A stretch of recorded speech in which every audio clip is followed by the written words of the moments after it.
హైదరాబాద్లో డీజీపీ రవి గుప్తాను కలిశారు బీఆర్ఎస్ నేతలు. కొల్లాపూర్ నియోజకవర్గంలోని పెద్దకోతపల్లి గ్రామం బీఆర్ఎస్ కార్యకర్త హత్యపై ఫిర్యాదు చేశారు. మాజీ ఎమ్మెల్యే చల్ల ధర్మారెడ్డి, మల్లయ్య యాదవ్లు ఘటనకు కారణమైన వారిపై చర్యలు తీసుకోవాలని కోరారు. బాధిత కుటుంబానికి న్యాయం చేస్తామని డీజీపీ హామీ ఇచ్చారని చెప్పారు. కాంగ్రెస్ అధికారంలోకి వచ్చాక రాష్ట్రంలో హత్య రాజకీయాలు పెరిగాయని ఆరోపించారు బీఆర్ఎస్ నేతలు. మల్లేశం అనే వ్యక్తిని 29వ తారీఖు నాడు కాంగ్రెస్ గుండాలు హత్య చేయడం జరిగింది.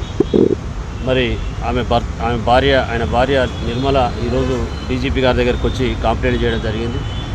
అక్కడ నుండి పోలీస్ స్టేషన్లో రాజకీయంగా వాళ్ళ ఉపయోగించి ఒక 2-3 పేర్లను తొలగించడం జరిగింది. హత్య చేసిన దాంట్లో ఇంకా అక్కడ ఉన్నటువంటి లోకల్ సర్పంచ్, ఎంపీటీసీ వాళ్ళ ప్రోత్సాహం ఉంది, వాళ్ళు కూడా ఇన్వాల్వ్మెంట్ ఉందనే ఉద్దేశంగా ఈరోజు డీజీపీ గారిని కలిసి ఆమె ఇవ్వడం జరిగింది. దాన్ని తగిన న్యాయం చేస్తా అని చెప్పి డీజీపీ గారు హామీ ఇవ్వడం జరిగింది.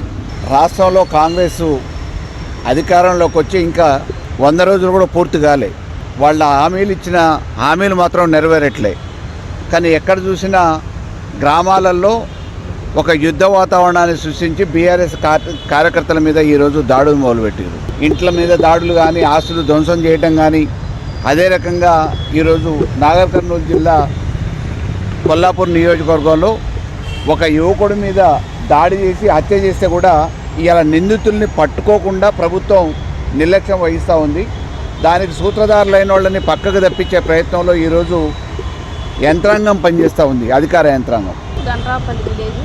నా భర్త 29వ డేట్న డిసెంబర్ 29న ఈ కాంగ్రెస్ యొక్క పొలిటికల్ లీడర్స్ చేతుల మీదుగా హత్య చేయించడం జరిగింది. ముఖ్య కారణము మా విలేజ్లోని సర్పంచ్ చిన్నయ్య, ఎంపీటీసీ భర్త లక్ష్మణరావు గారి యొక్క వారి యొక్క బలంతో చేయించడం జరిగింది. చేయించిన తర్వాత ఆ రోజు 8 గంటలకు నా భర్తను చంపి నేను రాకముందే గంటలోపే తీసుకెళ్లడం జరిగింది. ఎందుకంటే ఈ రాజకీయ కక్షణ ఈ కాంగ్రెస్ రావడం వలన నా భర్త ఇప్పుడు కాంగ్రెస్ గెలవడం వల్లనే నా భర్త ఈరోజు చనిపోయింది, లేకుంటే చనిపోయేవాడు కాదు. చిన్న భూమి వివాదం వల్ల అది వాళ్ళను ముందుకు పెట్టి చేయించిండ్రు హత్య. నా భర్తను అది అడ్డం పెట్టి చేయించిండ్రు అనమాట. ఇంకోటి నా భర్త ప్రెసిడెంట్, గొల్లలకు ప్రెసిడెంట్ అనమాట, యాదవ సంఘానికి ప్రెసిడెంట్.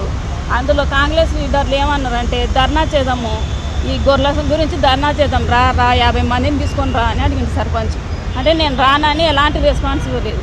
అలాంటి పగలు ఎన్నో వెతుకున్నాడు. వాళ్ళు చెప్పినట్టు వినకపోవడం వల్ల ఈ గుండాలతోనే చిన్న భూ వివాదాలను ముందు పెట్టి చిన్న భూమి, అది 10 గుంటల భూమి కూడా ఉండదు, ఆ ఇష్యూను ముందరికెట్టి నా భర్తను చనిపించి ఏమి తెలియనట్టు తిరుగుతున్నారు. వాళ్ళు మాకేం తెలియదమ్మా అన్నట్టు తిరుగుతున్నారు. అసలు ఏం పట్టించుకుంటలేరు.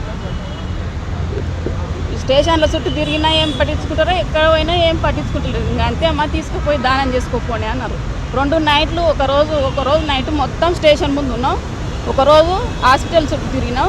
అసలు మేము గంట లోపు కూడా మేము చూసుకోలేదు. మా చిన్నమ్మ కానీ మా చిన్నాయన తెలివైనా నన్ను పెడితే ఏమనకపోతే తీసుకొని పోయి రాయని చెప్పిండు లేండి. మేము